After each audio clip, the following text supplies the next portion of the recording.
छोटी लड़की को अभी अभी गोद लिया गया था और उसने पावर ड्रिल से अपने भाई के बेडरूम के दरवाजे का लॉक निकाल दिया। लेकिन उसके गोद लेने वाले माता पिता बिल्कुल भी नाराज नहीं हुए। इसके बजाय उन्होंने उसके लिए ढेर सारे उपहार तैयार कर रखे थे। असल में उनका बेटा गंभीर सोशल एंजाइटी डिसऑर्डर से पीड़ित था। वह न सिर्फ लोगों से बात करना पसंद नहीं करता था, बल्कि हर दिन खुद को अपने कमरे में बंद करके रखता था। अपने बेटे की हालत सुधारने के लिए यह दंपति अनाथालय गए थे ताकि उसे एक खेलने वाला साथी मिल सके। जब अनाथालय की डायरेक्टर को उनकी जरूरत के बारे में पता चला तो उन्होंने इस छोटी लड़की की सिफारिश की। लड़की बहुत चंचल, खुश मिजाज और बेहद अच्छी आदतों वाली थी। उसकी बस एक ही कमी थी, वह बहुत ज्यादा बोलती थी। ये सुनकर दंपति बहुत खुश हुए क्योंकि उन्हें बिल्कुल ऐसा ही बच्चा चाहिए था। इसलिए उन्होंने उस लड़की को गोद ले लिया और अपने घर ले आए। गोद लेने वाली माँ ने लड़की से कहा कि उनका बेटा ऑटिज्म से पीड़ित है, इसलिए वह उससे जितना चाहे उतना बात कर सकती है। गोद लेने वाले पिता ने भी कहा कि अगर वह उनके बेटे को बोलने पर मजबूर कर दे तो वह उसकी कोई भी इच्छा पूरी करेंगे। ये सुनकर लड़की खुशी से भर गई। चूंकि लड़का दरवाजा खोलने को तैयार नहीं था, इसलिए लड़की ने बिना हिचकिचाए उसके कमरे का लॉक ही निकाल दिया। कमरे के अंदर लड़का चुपचाप किताब पढ़ रहा था। लड़की ने तुरंत उसे याद दिलाया कि पढ़ते समय समय का ध्यान रखे और अपनी आंखों का ख्याल रखे। फिर वह किताब की कहानी के बारे में बातें करने लगी। लड़के को लगा कि वह बहुत ज्यादा शोर मचा रही है, इसलिए वह वहाँ से जाने लगा। लेकिन लड़की ने उसे रोक लिया और अनाथालय में अपने मजेदार अनुभव सुनाने लगी। 1 घंटे बाद लड़का आखिरकार और सहन नहीं कर पाया और पहली बार खुद अपने कमरे से बाहर निकल आया। यह दृश्य देखकर उसके माता पिता खुशी से भर गए। गोद लेने वाली माँ ने तो यह तक तय कर लिया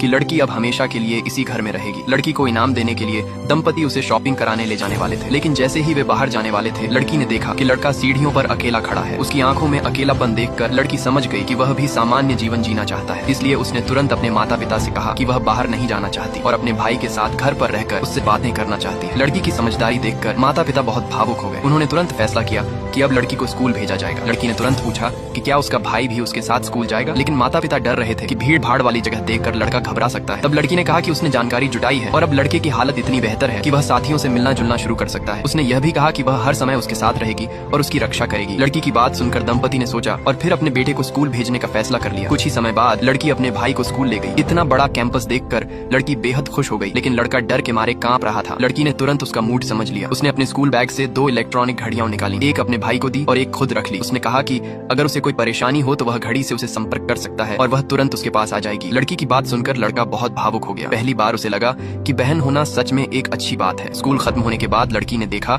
कि उसका भाई कहीं दिखाई नहीं दे रहा। तभी उसे उसकी कॉल आई। फोन पर किसी के मजाक उड़ाने की आवाज सुनकर लड़की समझ गई कि उसका भाई मुसीबत में है। एक बदमाश लड़का अपने दोस्तों के साथ मिलकर उसके भाई की घड़ी छीनने की कोशिश कर रहा था। ठीक उसी समय लड़की वहां पहुंच गई। उसने पास पड़ी एक बेसबॉल बैट उठाई और उन लड़कों को तुरंत वहां से जाने की चेतावनी दी। लेकिन वे लड़के उससे बैट छीनने के लिए उससे भिड़ गए और कुछ ही देर में बैट उनके हाथों से छूटकर जमीन पर गिर गई। लड़की ने अपने भाई से कहा कि वह जल्दी से भाग जाए, लेकिन सबको हैरान करते हुए लड़के ने खुद आगे बढ़कर जमीन से बेसबॉल बैट उठा ली।